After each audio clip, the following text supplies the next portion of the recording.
तुम्हाला मराठी येतं? मराठी मैं बोलता भी नहीं हूँ, ना बोलूंगा। मैं हिंदी बोलता हूँ, हिंदी ही बोलूंगा। ये भारत है। तर मित्रांनो, परत एकदा तुमचं एका नवीन व्हिडिओमध्ये स्वागत आहे। तर बरेच दिवसांनी मी आज व्हिडिओ बनवतोय आणि माझ्याकडे माईक पण नाहीये सध्या। मी एका नॉर्मल रूममध्ये बसलो आणि व्हिडिओ बनवतोय। आजचा मुद्दा थोडासा आपल्या पहिल्याच्या मुद्द्याच्या निगडीतच आहे, म्हणजे मराठी वाद, हिंदी वाद चालू आहे। मराठी भाषेवरून जे आपल्या मराठी भाषेवरती जे गळचेपी चालू आहे त्याच्यावरून मला तुमच्याशी बोलायचं आहे। म्हणून मी या घाईघाईमध्ये आता मी इंस्टावरती एक व्हिडिओ बघितला, त्याच्यावरून मी हा व्हिडिओ बनवायचा प्रयत्न म्हणजे विचार केला की हा नक्की काय घडतंय परत एकदा मला तुम्हाला सांगायची गरज आहे। आणि बरेच दिवस मी जरा आजारी होतो, तब्येत माझी बरी नव्हती, म्हणून मी व्हिडिओ पण टाकत नव्हतो, काय नाही। तर आता परत एकदा आलोय, तर आता कंटिन्यू आपण व्हिडिओ टाकणार आहे। म्हणजे हफ्त्यातून मी ट्राय करणार, एका वीकमध्ये मी ट्राय करणार की 2-3 व्हिडिओ तरी माझे जातील। तर मित्रांनो, आता आपण आपल्या मुद्द्यावरती येऊया। तर मला बोलायचं आहे की जर तुम्ही बघाल की आत्ता कुठे हा मुद्दा शांत होत होता, मराठी भाषेचा आणि सगळं मुद्दा शांत होत होता। लोक नाही बोलले की महानगरपालिकेच्या इलेक्शनसाठी किंवा काय, भलेही महानगरपालिकेच्या इलेक्शनसाठी असू दे, पण ते गरजेचं होतं। ते सगळं जे काही केलं ते गरजेचं होतं, जेणेकरून काय झालं की मराठी भाषेची लोक जी आहेत त्यांनी मराठी भाषा जपायला सुरुवात केली। आता मी जिकडे तिकडे माझे खूप मित्र मी बघितलेत की बाबा जे पहिलं 2 मराठी मित्र भेटताना पण जे हिंदीमध्ये बोलायचे ते सुद्धा मराठीमध्ये बोलायला लागले। तर ते कुठेतरी परिवर्तन आपल्याला दिसू शकतं, ही एक चांगली गोष्ट आहे। दुसरी गोष्ट मी आता जर बोलणार ते म्हणजे पनवेलमध्ये मी आता व्हिडिओ तुम्ही बघितला असेल, तो व्हिडिओ जो तुम्ही बघितला त्याच्यामध्ये तुम्ही जर बघाल नीट तर पनवेलमध्ये ती गोष्ट झाली आहे। तिकडे काय झालंय की जेवढं मला समजलं त्या व्हिडिओमधून, जर मी काय चुकीचं असेल तर मला कमेंटमध्ये सांगा। बघा, मी जो व्हिडिओ बघितलाय, त्या समोरच्या माणसाचा जो हिंदी व्यक्ती होता त्याचा जो ॲटिट्यूड होता ते बघून मी बोलतोय, तर मला मिसजज करू नका। पण तो ज्याची मुजोरी होती ती उतरवलीच पाहिजे, म्हणून मी हा व्हिडिओ बनवतोय। तर झालं का, असं वाटतं की तिकडे हे गाडीत आपले मराठी लोक चाललेले वाटतं, काहीतरी झालं। तर ते बिल्डिंगच्या खाली कुठेतरी उभे होते, त्या वॉचमॅनशी काहीतरी बोलतोय ते लोक। तर वॉचमॅनला त्यांनी विचारलं वाटतं की तुम्हाला मराठी येते का, म्हणजे नॉर्मलचं विचारलं, तुम्ही व्हिडिओमध्ये बघू शकता, तुम्हाला मराठी येते का। तेवढ्यात पाठून कोणतरी वेगळा माणूस आलाय आणि तो आपल्या मराठी माणसाशी बोलायला लागला। आणि तो मराठी माणसाने त्याला पण विचारलं, ह्या दुसऱ्या माणसाला जो पाठवून त्याला पण विचारलं की तुला मराठी येते का, किंवा तुम्हाला मराठी। नॉर्मलच्या ह्याच्यात एकदम नॉर्मल आपल्या महाराष्ट्रामध्ये, महाराष्ट्र पनवेल हा आपल्या महाराष्ट्रामध्ये, विचार करा, असं हे लोक प्रिटेंड करतात जसं काय बाहेरचं आहे हे पनवेल। तर तिकडे त्यांनी एवढं विचारलं की तुला मराठी येते का, किंवा तुम्हाला मराठी, तुम्हाला बोललाय, तुम्ही तरी तुला बोलतोय, समजलं। तर तो बोललाय की तुम्हाला मराठी येते का, आपला मराठी माणूस। तर ह्याच्या समोर उत्तर काय तुम्ही बघितलं, हां, की तो न थांबता लगेच बोलला नाही बोलणार मराठी, है ना, नाही बोलणार मराठी। बोलला तर बोलला, पुढे तो हे पण बोलला की मरतपर्यंत, जोपर्यंत मी मरत नाही तोपर्यंत मी मराठी बोलणार नाही, हिंदीच बोलणार। ही यांची मुजोरी। आणि ह्यांना इथे आमच्या पनवेलमध्ये राहतो तू, आमच्या महाराष्ट्रामध्ये राहतो तू, आणि तू आम्हाला सांगणार की मराठी बोलणार नाही प्रेमाने। मग परत बोलतात काही लोक, मराठी लोक कमेंटमध्ये काय त्यांच्यात बोलतील की हे मराठी लोक दादागिरी करतात। काही दादागिरी केली नाही, त्यांनी प्रेमाने विचारलंय की तुला मराठी येते का। नॉर्मलच्या भाषेत तो बोलू शकतो की नाही दादा मला नाही येत मराठी, पण तुझं काम काय, विषय संपतो की मेरे को नहीं आती मराठी, आपका काम क्या है, तिकडेच विषय संपतो। पण ह्यांची मुजोरी जी आहे, ह्या जो त्यांच्या मनात जो द्वेष भरला आहे, हे जे त्यांच्या मनात जे भरले की मराठी भाषा ही तुच्छ भाषा आहे, मराठी लोक ही अशी आहेत तशी आहेत, है ना, त्याच्यामुळे हे लोक स्वतःचा ॲटिट्यूड दाखवतात।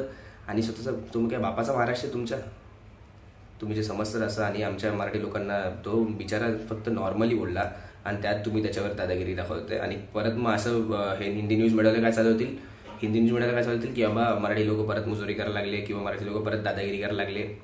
आम्ही मराठी लोक दादागिरी करणार, आमचाच महाराष्ट्र आहे आणि आम्ही तुम्हाला प्रेमाने बोललो मराठी बोला, तर तुम्ही मराठी बोला, एवढंच माझं म्हणणं आहे। मित्रांनो, जे गोष्ट आपल्या आजूला होते ते आपलं लक्ष दिलं पाहिजे। मी सध्या आता आजारी होतो म्हणून मला व्हिडिओ बनवता आला नाही, पण तुमच्या आजूला जे काय चालू आहे आपल्याला सतर्क असलं पाहिजे जिकडे तिकडे। आणि मित्रांनो, जेवढं होईल तेवढं असे जे घटना होतात त्याचा कमीत कमी एक व्हिडिओ तुम्ही सोशल मीडियावर टाकू शकतात की बाबा मराठी लोकांवरती पण किती अत्याचार होतोय। होतं काय माहिती का, हिंदी मीडियाला काय दाखवतात ते की हिंदी लोकांवरती किंवा अमराठी लोकांवरती जे मराठीचा द्वेष करतात त्यांच्यावरती अत्याचार होतात आणि त्या लोकांना पॉझिटिव्ह दाखवायचा प्रयत्न करतात। आपल्या मराठी लोकांना हे लोक असं दाखवायचा प्रयत्न करतात की मराठी लोक फक्त मारतात। आता मी जिथे राहतो ते माझ्या आजूबाजूला किती UP बिहारचे लोक राहतात, किती कन्नड लोक राहतात, तरी आम्ही मिळून मिसळून राहतो आणि आम्हाला काहीच प्रॉब्लेम नसतो। पण हे असे काही अमराठी लोक आहेत, हे खास करून हिंदी न्यूज मीडियावाले TRP साठी काय करतात, फालतूगिरी, आमच्या मराठी लोकांचं नाव खराब करतात। ह्यांना आपण जागेवर ठेचलं पाहिजे। आणि हे जे दादागिरी करतात ना, हे पनवेलमध्ये आता झालं, आत्ता कुठे वातावरण शांत झालेलं आणि हा परत नवीन उठलाय आणि यांच्या मनात द्वेष बघा, हा कसला राग आहे यांच्या मनात मला माहिती नाही, पण हा माझ यांचा उतरलाच पाहिजे। त्या मुलापर्यंत हा व्हिडिओ गेला पाहिजे. त्याला समजलं पाहिजे की आपण महाराष्ट्रामध्ये राहतोय, छत्रपती शिवाजी महाराजांच्या महाराष्ट्रामध्ये राहतोय, जिकडे छत्रपती शिवाजी महाराज जन्म आला, ज्यांनी 4% 70% आमची मराठी भाषा नेली. आणि त्या भाषेला तू बोलतोय की मरतपर्यंत नाही बोलणार. मानतात ना तुम्ही लोक हे जे अमराठी लोक आहेत त्यांना मला सांगायचं, तुम्ही लोक मानतात ना छत्रपती शिवाजी महाराजांना? मग तुम्हाला कधी समोरून वाटत ना थोडंसं पण केव्हा मराठी बोललं पाहिजे? एवढी मस्त भाषा आमची, एवढी उत्तम दर्जाची भाषा, एवढा म्हणजे जुना इतिहास, एवढा काय बोलू मी तुम्हाला, संतांपासून लाभलेला इतिहास आमचा, साहित्यापासून लाभलेला इतिहास आमचा, देवांपासून पार महाराजांपासून डॉक्टर बाबासाहेब आंबेडकर झाले, महात्मा फुले झाले, एवढे सगळे मोठे मोठे महान व्यक्ती आमच्या महाराष्ट्र जन्माला आले, ज्यांची भाषाही मराठी होती. त्या भाषेला तुम्ही एक तुच्छ दर्जाची भाषा अशा ठरवतात आणि बोलतात मरतपर्यंत आम्ही मराठी बोलणार नाही. हा कसला द्वेष? हा कसला द्वेष? नक्की काय तुम्हाला म्हणजे साध्य करायचं हे सगळं बोलण्यातून? आणि आपले मराठी लोक शांत, थंड, आज बोलतील आणि उद्या थंड. आपण नेहमी ह्या गोष्टी सगळ्या बोलल्या पाहिजे आणि ह्या नेहमी लोकांपर्यंत पोहोचल्या पाहिजे. लोकांना सांगितलं पाहिजे की बाबा जे चुकीचं आहे ते चुकीचं आहे. आज माझे किती तुम्हाला माहिती असेल, माझा मित्र मराठी बोलू शकतो कुणाशी, तो सुद्धा याच्यावरती सांगत असतो, नेहमी सांगत असतो की आपण जिकडे गेलं तिकडे मराठी बोललंच पाहिजे. म्हणून आम्ही राजसाहेबांना फॉलो करतो की कमीत कमी ते त्या गोष्टीवरती बोलतात तरी.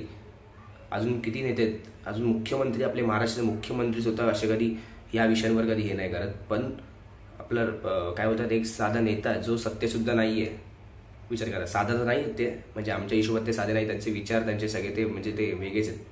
त्याचे जे टाउन प्लॅनिंग, आता त्यांनी ते आपला विषय वेगळा आहे, पण त्यांचं टाउन प्लॅनिंग किंवा राजसाहेब ॲस्थेटिक असं एक सर्च करा युट्यूबवर, तुम्हाला समजेल त्यांचं टाउन प्लॅनिंग काय किंवा डोकं काय. असा नेता आपल्याला लाभलाय, आपल्या मराठी माणसांसाठी लाभलाय, आपल्या मराठी भाषेसाठी लाभलाय. ते आले ना सत्तेत, त्यांची कोणाचीच दादागिरी होणार नाही. असे जे बोलत आहे ना की मरतपर्यंत मराठी बोलणार नाही किंवा काय, तुम्हाला जागा पण भेटणार नाही महाराष्ट्रात राहायला. समजलं काय? किती मराठी लोक आहेत जे चांगले आहेत, पण हे असे जे मराठी लोक आहेत ना, जे दादागिरी करतात, जे मुजुरी करतात, जे तुला शहाणे समजतात, त्यांचा शहाणपणा हे आम्हीच उतरू शकतो. आणि हे आपण आपल्यासारखे युट्यूबरांचंच काम आहे की बाबा त्यांना ॲड्रेस करणं आणि त्यांना बोलणं. आणि आपले जे बाकीचे मराठी लोक, जे माझे लोक बघतात आहे, त्यांनी किमान एक त्यांचे विचार किंवा त्यांना काय वाटतं या गोष्टीवरती ते कमेंट तरी करत जा. कुठे कुठे माझ्या यूट्यूब चॅनलवर कमेंट करा, किंवा तुम्हाला जिकडे जिकडे त्या अशा रील दिसतील ज्याच्यामध्ये आपल्याला वाटते की बाबा हे मराठी लोकांचं नाव खराब करण्यात येत आहे, तर तुम्ही त्याच्यावरती कमेंट करा आणि सांगा की बाबा हे चुकीचं आहे जे तुम्हाला दाखवलं जातं आहे. कसं होतं माहिती आहे का, मराठी माणूस हा लाफा मारतो त्यानंतरचा व्हिडिओ दाखवला जातो, पण त्याच्या आधी मराठी माणसांनी जे काय बोलतात ना गळचेपी सोसली, किंवा मराठी माणसाला जे जे बोलले ते कोणी बघत नाही किंवा ते कोणी दाखवत नाही. हिंदी मीडियावाले पण नाही ना, इंस्टाग्राममध्ये कोण जे वापरतात ते पण दाखवत नाही. म्हणून हे पनवेलमध्ये झालेलं ते पण चुकीचंच आहे. आणि आधी जेवढे पण झालेत ना, जे जे बाहेरच्यांनी मार खाल्लाय, त्या सगळ्या गोष्टी चुकीचंच आहे. ज्या हिमतीने आपण बोलतो ना की बाबा मराठी माणसं मारतात बाहेरच्यांना, मग जेव्हा मराठी माणसाला जेव्हा मारतात ना बाहेरचे लोक, तेव्हा पण बोलत जा. मित्रांनो, मला एवढंच सांगायचं आहे की बाबा आपल्या अजून लक्ष द्या जे काय होतंय ते. आणि आता पुढेपासून मी नीट व्हिडिओ बनवणार आहे. हफ्त्यातून 2 तरी व्हिडिओ मी ट्राय करणार आहे टाकायला, कारण की माझं सगळंच मिक्सअप झालं आहे, क्लासेस वसेस सगळं, त्याच्यामुळे मला टाईम भेटत नाही आहे. पण मी तरी पण ट्राय करणार आहे की मी हफ्त्यातून 2 व्हिडिओ तरी टाकणार आहे. तर असंच मित्रांनो, चॅनलवर प्रेम दाखवा. आता सध्या चॅनल थोडासा डाऊन झालं आहे, पण परत आपल्याला वरती चॅनलला आपल्या मराठी प्रेक्षकांपर्यंत पोहोचवायचं आहे. आणि जे अमराठी आपल्या मराठी भाषेला मानतात, किंवा कारण की मी वेगवेगळे जॉनर पण ट्राय करत असतो, तर मित्रांनो प्लीज सपोर्ट करा. आणि इथेच थांबतो मी. जय हिंद, जय महाराष्ट्र.